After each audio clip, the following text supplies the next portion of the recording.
Ya, niki ngaji ilmu dulu, nanti bagian terakhir ijazah. Bismillahirrahmanirrahim. Ini riwayatul Bukhari. Haddatsana Abdullah bin Yusuf, haddatsana Les, haddatsana Sa'id al-Maqburi an Nabi Hurairah radhiyallahu anhu qala an-nabiy sallallahu alaihi wasallam. Ma minal anbiya'i nabiyyun illa qad u'tiya minal ayat ma mithluhu amana alaihi al-bashar. Wa innama kana alladhi utituhu wahyan awhahu wa ilayya fa arju an akuna aktsarahum tabi'an yaumal qiyamah. Dados kita tahu semua nabi itu punya mukjizat, ya, semua nabi itu punya apa? Mukjizat. Mukjizat itu hal yang luar biasa yang memastikan manusia itu tidak bisa menyainginya atau menandinginya. Dan rata-rata mukjizat nabi dulu itu fisik. Misalnya ontanya Nabi Soleh itu kan onta tapi keluar dari batu, itu kan aneh sekali. Atau tongkat Nabi Musa bisa simsalabim mengeringkan laut apa? Merah. Semua nabi itu punya mukjizat dan semuanya berbentuk fisik. Kecuali mukjizatul Rasulullah Shallallahu Alaihi Wasallam itu berupa Al-Quran. Al-Quran itu konsep ilmiah. Terus kata Rasulullah Shallallahu Alaihi Wasallam, tapi saya karena Quran itu justru berharap pengikutku besar dan sampai hari kiamat. Sekarang kita logika, andekan kamu punya tongkatnya Nabi Musa, kalau kamu suka uang, kepikirannya dijual apa dipakai? Kalau kamu suka uang, dipakai. Kalau kamu ahli suudon itu pikirannya ndak, ini asli ndak. Karena yang melihat di Turki itu ya sebagian gitu. Kalau yang suka perdukunan itu bayangkan tuh miliknya. Mungkin dipakai ngakali orang atau apa, pokoknya bayangkan tuh miliknya. Kalau yang kolektor pikirannya itu nanti ini laku berapa. Tapi kalau peneliti mungkin pikirannya itu ini asli apa enggak? Bukti aslinya apa? Repot lah. Lagi pula kalau kamu punya utang terus mau apa? Istri kamu marah mau apa kalau pakai tongkat? Nah, beda dengan mukjizatnya Quran, itu semuanya nopo ilmiah. Orang yang sedang harmonis dengan istri bisa pakai ayat di antara ayat-ayat Allah itu apa? Wa ja'ala bainakum mawaddatan warahmah. Nanti kalau ditakdir cerai, saya tidak menyarankan cerai. Kalau ditakdir cerai itu masih dimotivasi sama Allah, wa iyatafarraqa yusnillahu kullam min sa'ati. Jika suami istri itu cerai, jangan-jangan suaminya dapat istri lebih baik, istrinya nanti dapat suami lebih baik. Jadi yang masa lalunya ada keprahara. Kan banyak orang suaminya meninggal, ketika nikah lagi ditanya, kangen sama suami pertama? Alhamdulillah ini lebih baik. Padahal suaminya yang meninggal itu berharap istrinya ini kangen, ternyata dia sudah syukur dapat suami yang lebih baik. Jadi Quran itu menunggui kita ila yaumil qiyamah.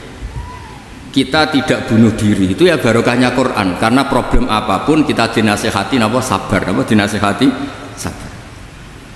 Kan nggak mungkin kamu pegang tongkatnya Nabi Musa, punya masalah apa saja ngelihat tongkat, bisa apa tongkat? Tapi kalau Quran kan nasihat, solusi. Makanya Nabi berharap dengan Quran ini, saya berharap pengaruh saya, pengikut saya terbanyak ila yaumil qiyamah. Terus beliau dikomentari begini sama ini Fathul Bari, sarahnya Bukhari. Al-muradu anna mu'jizatil anbiya inqaradat binqiradi a'sarihim falam yusyahidha illa man hadaraha.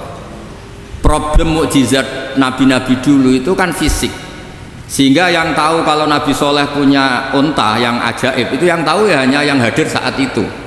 Yang tahu kalau tongkat Nabi Musa bertuah itu juga yang tahu hanya yang hadir saat itu. Selebihnya tahu tongkat ya di museum. Tapi kalau Quran menjadi solusi, menjadi panduan, menjadi pegangan itu ila yaumil qiyamah. Kita beri contoh ya, Quran panduan yang paling gampang misalnya begini. Dulu ini cerita ya. Dulu itu ada orang kafir cerdas namanya Jubair bin Mut'im. Itu saking pinternya dia, pinter juga tokoh. Itu sebagai delegasi pembebasan Asra Badrin. Jadi tawanan-tawanan perang Badar itu mulai dulu ya ada negosiasi mau dibebaskan. Terus orang-orang kafir ini menugaskan namanya Jubair bin siapa? Mut'im. Ini ada di Bukhari. karena ini ngaji di Jakarta. Kalau orang nggak tahu hadis juga tanya ini sahih enggak gitu. Wong nggak tahu kok tanya, itu aneh. Padahal kalau dibodoni itu ya nggak tahu, tapi ya tetap tanya hadisnya ini sahih enggak. Ini kata kiai apa kata nabi ini ya. Memangnya kata nabi kamu dengar kan ya lewat kiai. Emang. Setelah itu Jubair itu datang ke Medina. Dengerin, datang ke mana? Medina. Kemudian dengar Nabi baca Wattur pas sholat maghrib. Jubair karena Nabi dulu gak ada hotel, gak ada pondok ya. Pondoknya Nabi hanya Sufah itu.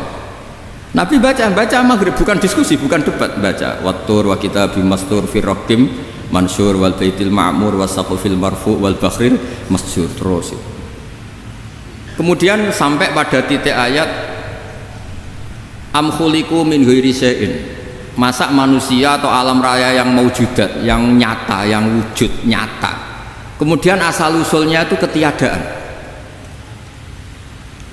Ini kan hadhil alam maujud, alam ini kan nyata. Masa sesuatu yang nyata penciptanya itu tidak nyata, jadi nggak mungkin ada faham nihilisme. Kalau faham nihilisme berarti melahirkan teori begini, al adamu yakhluqu maujudan, sesuatu yang tidak ada menciptakan yang itu kan akal nggak bisa nerima. Kalau sesuatu ini ada, penciptanya pasti ada. Terus akhirnya Jubair bin itu simpuh di depan Rasulullah terus bilang, ya Muhammad kada qalbi ayatir, hampir saja hati saya terbang.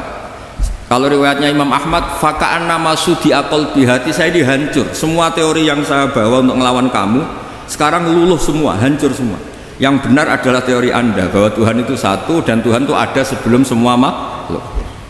Coba kalau Nabi Muhammad ada Jubair bin Mut'im terus menyembunyikan tongkat dekat mihrab, terus dilihat ini apa, paling pikirannya ini dari kayu apa, terus yang bentuk tongkat itu tukang pemahatnya siapa, kok kurang keren, kalau di Blitur gimana ya, kan malah panjang.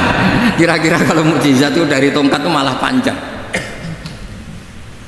lah pokoknya, panjang.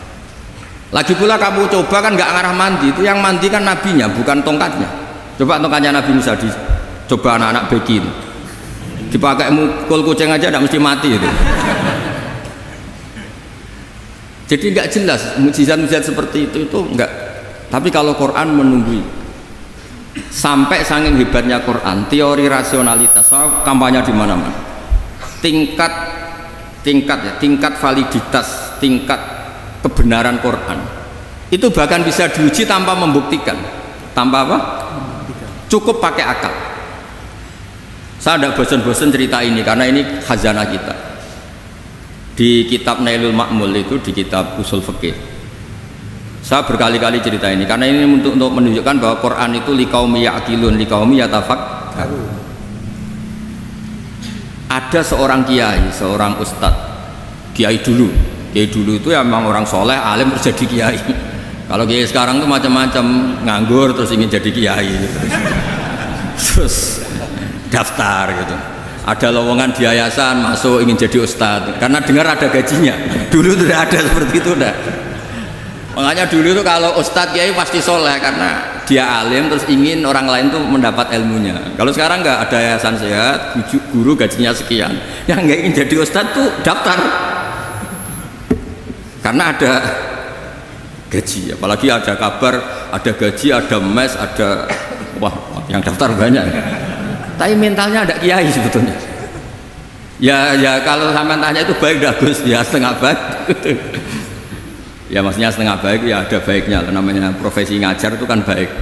Tapi setengah saja karena motifnya itu nyari gaji, bukan ingin mencerdaskan umatnya Rasulullah SAW. Itu Imam Amudi itu guru matematika. Saya nggak bosan-bosan cerita ini. Guru matematika. Muridnya sampai takut, ini masuk surga ndak? Kiai kok ndak ngajarin istighosa atau tahlil, malah ngajarin apa? Matematika. Beliau meninggal, terus muridnya tanya, ma fa'alallahu bik, kira-kira gitu. Apa yang dilakukan Allah? Allah nyambut Anda gimana? Terus kata Imam Amudi, bagus, saya disuruh ngajar malaikat, karena malaikat kan nggak pernah kayak anak beki gini ngaji gini. Malaikat tuh nggak pernah ngaji, dia iman saja karena tahu surga, tahu neraka, terus iman gitu aja. Jadi imannya malaikat tuh nggak keren kita. Imannya loh. Loh, itu yang ngendikan Nabi loh, tidak saya. Nabi pernah tanya sama sahabat, iman yang paling keren siapa? Jawabannya sahabat, malaikat. Ya enggak, karuan malaikat iman. Dia yang tahu surga neraka, tahu segalanya, masa ada enggak iman? Ya pasti iman lah katanya. Terus ya para sahabat, engkau iman ya wajar kan, menangi saya, nemuin saya. Yang hebat itu orang-orang yang tidak melihat saya, tidak saya didik, tapi tetap iman. Karena dididik akal, ya tadi dididik Quran, apa dididik Quran. Sama siapa? Teks bahasa Arabnya masang. Terus Mama Muti kata Allah, suruh dia ngajarin para malaikat cara menemukan saya. Malaikat dikumpulin, terus Mama Muti disuruh ngajar. Sama singkat kata-katanya Allah di mimpi itu. Istadilla ala wahdaniyati bihadrati malaikati, tolong ajarkan cara menemukan saya padahal Anda ini manusia yang tidak melihat saya.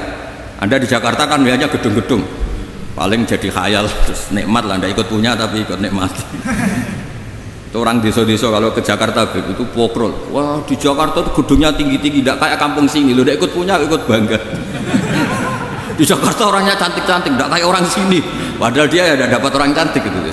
Jadi Allah itu saking pinternya, miskin-miskin ya bisa berkhayal dan bahagia. Nah, itu alhamdulillah betul.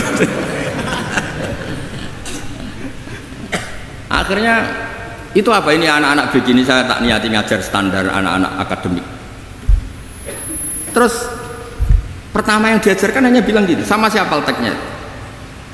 Ya malaikat wahai para malaikat. Terus beliau bilang, nisbatus naini wassalasa ila mala nihayata lahu nisbatul far'i ilal asli. Angka itu jumlahnya berapapun, 2, 3 sampai triliunan, semuanya itu nisbatul far'i ilal asli, binisbah ilal wahid nisbatul far'i ilal asli. Angka 2 ya cabangnya 1, 3 ya cabangnya 1, 1 triliun ya cabangnya 1. Tetap yang asal usul adalah angka 1. Itu nangis semua malaikat. Cara Jawa itu mandikman kue iman kaya imanku. Makanya imannya umat Rasulullah Shallallahu Alaihi Wasallam itu PD-nya, yakinnya kayak imannya malaikat. Kalau Tuhan itu 1, karena angka agak bisa dimulai kecuali dengan angka 1. Makanya nisbatus naini wassalasah ila mala nihayatalahu iku nisbatul far'i ilal asli. Semuanya itu nisbatnya cabang ke induk. Berarti semua alam raya ini tetap asal usulnya 1, yaitu qul huwallahu ahad.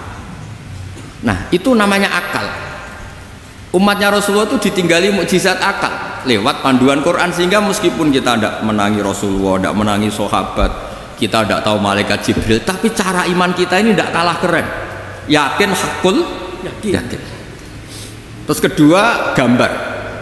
Kamu gambar rumah, gambar hewan, gambar apa saja, mesti dimulai 1 titik. Entah gambar kamu bagus, entah jelek, tetap dimulai 1 titik. Nah titik ini namanya nuktotul wujud. Semua alam raya dimulai dari 1 titik, yaitu nuktotil wujud. Makanya Quran dimulai bismillah, dan bismillah itu dipilih sama Allah pakai pertama ba itu ada titik. Itu kata semua ulama, itu titik itu singkatan dari bi kana makana wa bi yakunu mayakun. Karena saya semuanya ada. Bi itu karena saya. Jadi makanya santri-santri beki tidak usah bayangkan kamu jadi wali terus bisa terbang ke Mekah, tidak usah. Kalau terbang ke Mekah ya sudah, umroh aja bayar. Kalau enggak ya maklaran KBH atau apa, pokoknya cari gratis. Ya gratis kan ya, dapat orang 10 gratis 1. Terus orang enggak umroh-umroh dirayu-rayu supaya umroh. Repot. Itu pelanggaran fikih itu. Kalau orang punya utang itu wajibnya nyaur utang dulu gitu. Wah repot. Saya itu juga sering bingung di kampung-kampung. Gus sama umroh. Kenapa? Dapat gratisan. Minta uang saja buat nyaur utang, nggak boleh. Wah, secara fikih yang wajib itu nyaur utang, bukan umroh. Nggak boleh Gus diminta uang, nggak boleh, harus umroh. Udah gitu saya ini bingung Gus mau umroh, nggak nikmati. Kenapa? Disuruh ngajar Gus. Repot semua kalau ibadah mergawe ya gini, bingung semua. Ya saya mohon anak-anak biki semua yang seneng Quran itu harus seneng sampai kayak saya, sehingga tahu istidlal, mencari Tuhan dengan cara tauhid yang berbasis akal itu sedzahir imannya malaikat. Jika di kelasmen iman itu manusia ulul ilmi, kita-kita yang nekuni ilmu itu nomor 1 prakteknya.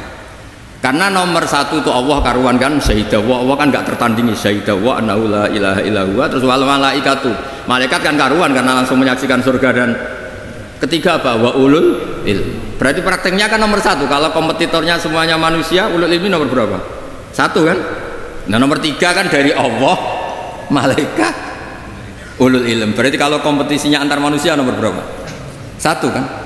Nah kenapa ulul ilmi di nomor tiga kan tapi dari Allah, malaikat, ulul? Kerennya kayak apa? Karena cara iman ulul ilmi itu nggak ada ragunya sama sekali. Kamu ragu nggak kalau dua itu cabang dari satu, asalnya satu? Nggak pernah kan ragu kan? Semua gambar seruat apapun dimulai dari satu titik, ragu nggak? Nggak kan? Nah imannya umatnya Nabi karena dipandu oleh Quran itu seyakin itu, sehakul yakin itu. Nah itu terus Jubair bin Mut'im jadi iman. Am khuliqu min ghairi syai'in am humul khaliq. Terus kata Allah lagi, kalau kamu tidak percaya saya yang bikin langit bumi ya gampang dong, kamu saja yang ngomong kalau kamu yang bikin. Paling orang sepakat kamu stres. Terus hanya ayat gitu, am khalaqus samawati wal ard. Kalau kamu tidak yakin Allah yang bikin ya silakan Anda klaim saja kalau kamu yang bikin langit bumi. Bala yuqinun. Kamu juga gak mau kan dibilang stres. Nah ini terus saya teruskan ya. Makanya mukjizat terbesarnya Nabi adalah Al-Quran. Karena Al-Quran itu cerita tentang hukum-hukum akal, cerita tentang logika-logika peradaban. Misalnya logika peradaban, contoh paling gampang. Di Quran itu ada sekian ayat yang Allah cerita peradaban. Misalnya wa ahsinu innallaha yuhibbul muhsinin. Itu dikutip terus kemudian disimpulkan dalam peradaban. Kata Sayyidina Ali karramallahu wajhah ngendikannya gampang. Ahsin man syi'ta takun amirah. Kamu berbuat baik saja sama seseorang, maka otomatis kamu akan jadi pemimpinnya. Ada orang nggak tamat SD, nggak tamat papa, gobloknya minta ampun. Tapi karena gaji seorang pakar, oh kamu tak gaji 1 bulan 1 miliar, perusahaan saya jadikan besar, itu dikongkan ngalor itu ya nurut, hanya karena dia ihsan. Terus wastahni amman syi'ta takun nadhira. Saya ulang lagi, wastahni amman syi'ta takun nadhira. Dan kamu jangan butuh orang lain, siapapun dia, maka kamu akan setara. Misalnya ada menteri orang antri mau salim, tapi kamu tidak butuhkan, tenang saja. Tapi kalau kamu butuh, habis ya.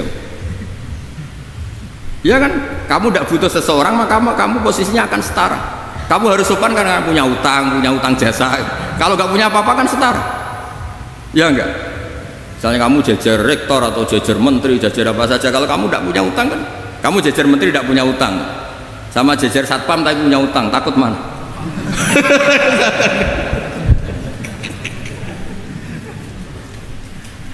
Kalau butuh itu mesti kalah kan. Ada pejabat misalnya nggak begitu cantik sama perempuan cantik yang kamu butuh ingin dicintai, takut mak. Padahal nggak jelas orang ini pangkatnya apa. Jadi dalam hukum sosial itu kata Sayyidina Ali wastahni aman syi'ta takun nadhira. Kamu jangan butuh seseorang maka kamu akan setara. Terus yang terakhir wahtas ilaman syi'ta takun asiro, asiro pakai sin. Dan silahkan butuh seseorang maka kamu akan jadi budak dia. Ya coba misalnya Anda seorang profesor, seorang alim, seorang kiai top, misalnya mencintai janda di ujung kampung sana, jalan kaki 2 kilo, padahal itu gak tamat SD, tapi gara-gara seneng,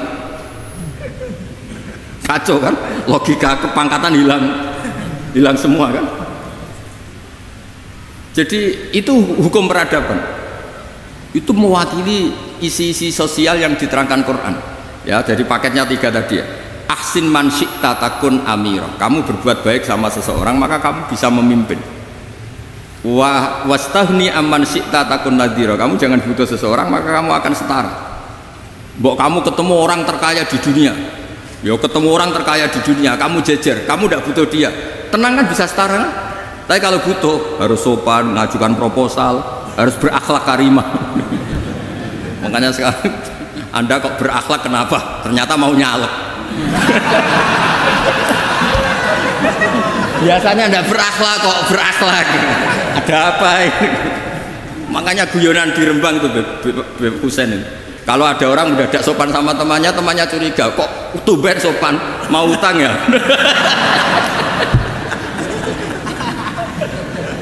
Zaman akhir itu kacau.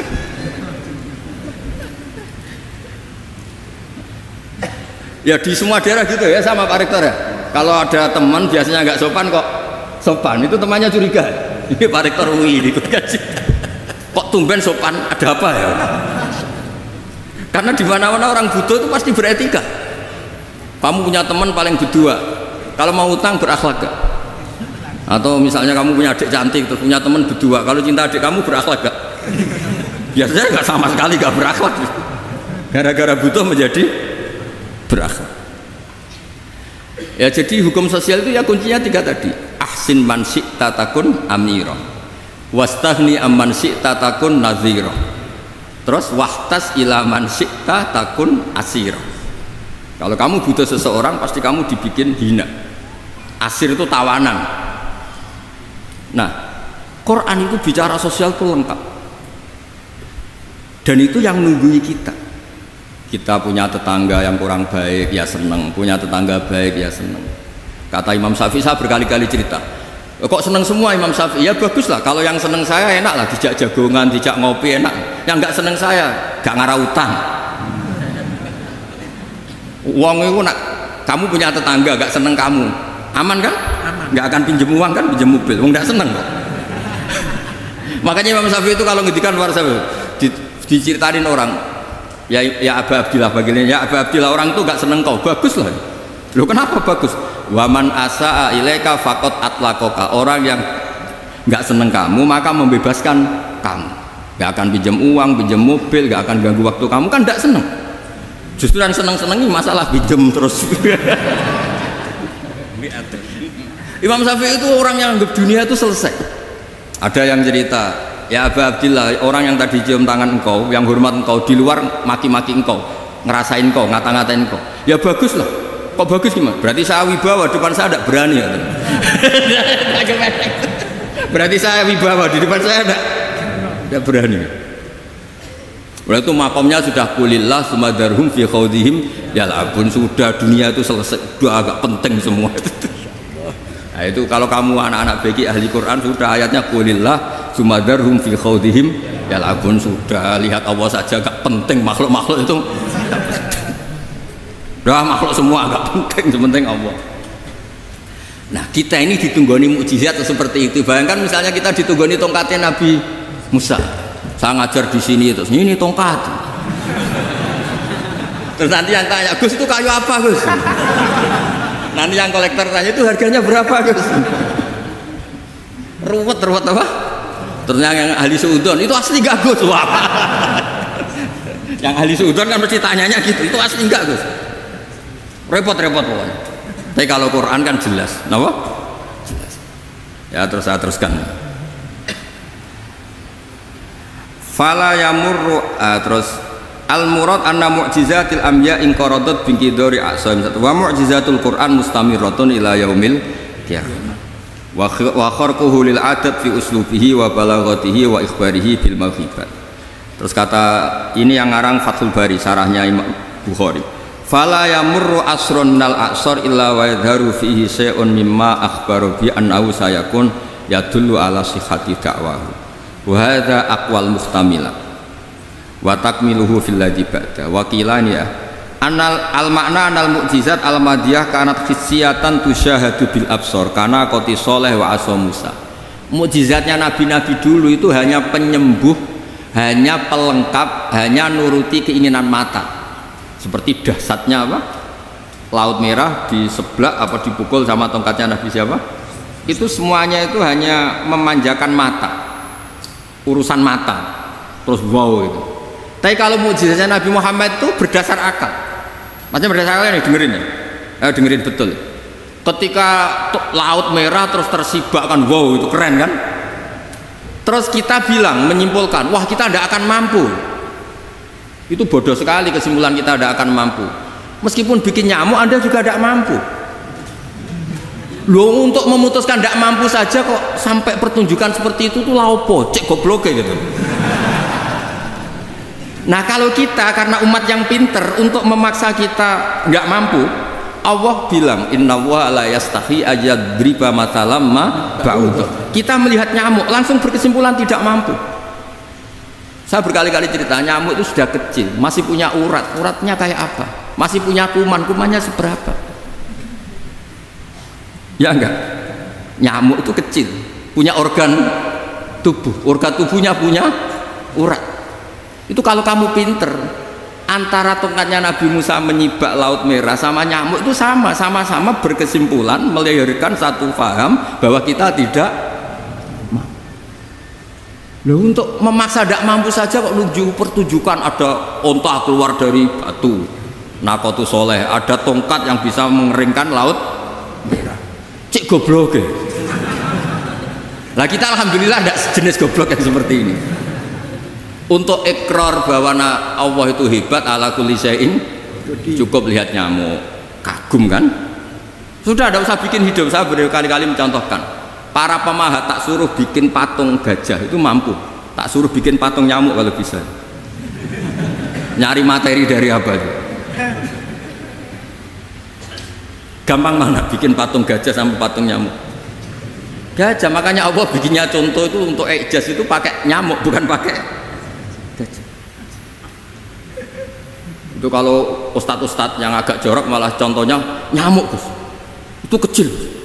Itu kayak apa? Di dalamnya dia hamil loh. Itu anaknya kecil lagi, telurnya kecil lagi, itu gimana itu cara bikin itu? Makanya di sini ada kitab Itqon, itu komentarnya itu lucu. Ini kitab Al-Itqon karangannya Imam Suyuti. Ini persis komentar saya tadi yang kata Imam Suyuti, pengarang kitab Itqon. Wa ya imma hissiyah wa imma akliyah. Jadi mukjizat itu ada yang fisik, bisa dilihat indra, panca indra, bisa dilihat akal. Wa aktsaru mu'jizati Bani Israil kanat hissiyah li baladatihim. Bilada itu goblok, wa qillati basairihim. Dasar wong goblok. Mukjizat kok ngenteni sing wow. Maksudnya dasar untuk ngakui Allah hebat saja kok nunggu hal-hal yang seperti itu. Paham ya? Mergo likil latin apa aklihim. Wa aksaru mu'jizati hadil ummah akliyatun li farati dzakaihim wa kamali afwahihim. Dan mukjizatnya umat ini semuanya berdasar akal karena sudah cerdas. Jadi andaikan kita melihat tongkatnya Nabi Musa menyibak Laut Merah dengan melihat nyamuk, kesimpulan kita sama-sama wow, sama-sama keren, sama-sama memastikan kita tidak mampu. Makanya terus Quran menerangkan kita wa ma min dabatin fil ardi wala ta'iri yatiru bi janahihi illa umamun amsalukum. Jadi keseharian kita lihat burung kok terbang. Itu sudah ayatun min ayatillah. Paham ya? Dados niki kudu bangga ditunggoni napa Quran, nggih ditunggoni napa Quran. Wa mu'jizatul Quran tusahadu bil basirah fayakunu mayatabi'u li ajlihi aksar. Terus li annal ladzi yushahadu bi ainir ra'si yang qaridu bin qiradi musyahidi. Sesuatu yang tampilan dahsyatnya itu disaksikan mata, maka itu bisa habis. Era tongkat Nabi Musa seperti itu habis enggak? Bisa mengeringkan Laut Merah, habis kan? Tapi era mukjizatnya Quran ila yaumil qiyamah. Ya contoh sosial, saya kembali lagi ke sosial. Kamu punya teman awet atau punya istri awet, itu konsepnya ya wal kadhiminal ghaidh, itu agak gampang tersinggung. Coba kalau kamu setiap tersinggung putus, setiap tersinggung habis, kamu tidak punya teman, tidak punya istri. Sampai kita awet seperti ini, kalau kecewa ya wal kadhiminal ghaidh, ngempet. Termasuk saya ini biasanya ngaji khusus terus baca gini ya kecewa. Tapi barokahnya diwarai Quran wal kadhiminal ghaidh, ngempet Gus, ngempet. Terus kecewa sama teman, kenapa tidak putus? Karena wal afina aninna, sudah kalau kecewa maafkan. Coba kalau kita kecewa presiden demo, kecewa menteri demo, kecewa orang tua minggat, ya kalau dicari, kalau tidak kan malu. Saya itu punya teman tak tanya, kecewa besar sama bapak itu, kenapa tidak minggat? Malu. Kenapa malu? Takut gak dicari. Itu orang itu paling malu itu kalau keluar dari rumah nggak di. Saya punya teman lagi, saya ini takut mati, Gus. Kenapa? Takut istri saya tidak nangis. Itu kematian terburuk itu kalau tidak mati, tahu istrinya tidak nangis. Itu malu betul itu. Makanya jangan mati. Pokoknya pastikan orang istri Anda nangis itu baru berani mati. Kalau tidak jangan. Ya jadi mukjizatnya Nabi itu luar biasa. Walladzi yusyahadu bi'ainil aqli bakin yusyahiduhu kullu man jaa ba'dal awali mustamirran. Sesuatu ilmiah, sesuatu agama atau apa saja yang logis itu akan abadi ila yaumil. Kayak tadi ketika kita kecil diajari apa? Wujud, qidam, baqa, mukhalafatul hawadisi, qiyamuhu binafsihi, wahdaniyat, qudrat, iradah. Itu ila yaumil qiyamah. Karena kita pasti punya logika tadi, masa alam raya yang maujud didahului ketiadaan, kemudian ketiadaan ini kita rumuskan, ketiadaan inilah yang bikin alam raya. Di mana-mana nihilisme, ketiadaan, ya layu aspiru saya namanya tiada, ya tidak punya akibat apapun. Yang punya akibat apapun ya sesuatu yang wujud. Loh, itu kan ila yaumil qiyamah, sampai kapanpun teori itu akan nunggui kita ila yaumil qiyamah. Tapi kalau tongkat Nabi Musa ketika kita tidak melihat kan punya alasan tidak ngandel, Musa tidak tahu. Tapi kalau kamu seperti ini, orang paling mulhid sekalipun, paling ateis sekalipun, terus ditanya, bisa nggak Anda mulai angka di luar angka 1? Tidak bisa kan? Makanya benar Imam Amudi tadi ketika diminta Allah, istadilla ala wahdaniyati bi hadrati malaikati, tolong ajarkan kenapa manusia begitu yakin kalau saya ini satu, padahal mereka tidak melihat saya.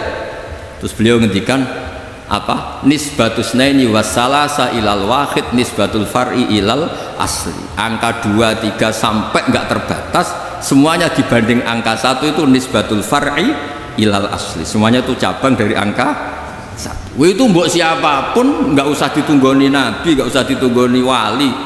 Logikanya akan seperti itu. Itu yang dimaksud apa? Walladzi yusyahadu bainil aqli bakin yusyahidu kul man ja'a badal awal mustamir. Ya ini masih ada waktu seperempat, ini ijazah. Kalau ijazah nggak boleh tanya, ijazah ini. Dan itu yang fotokopi lebih besar itu ijazah.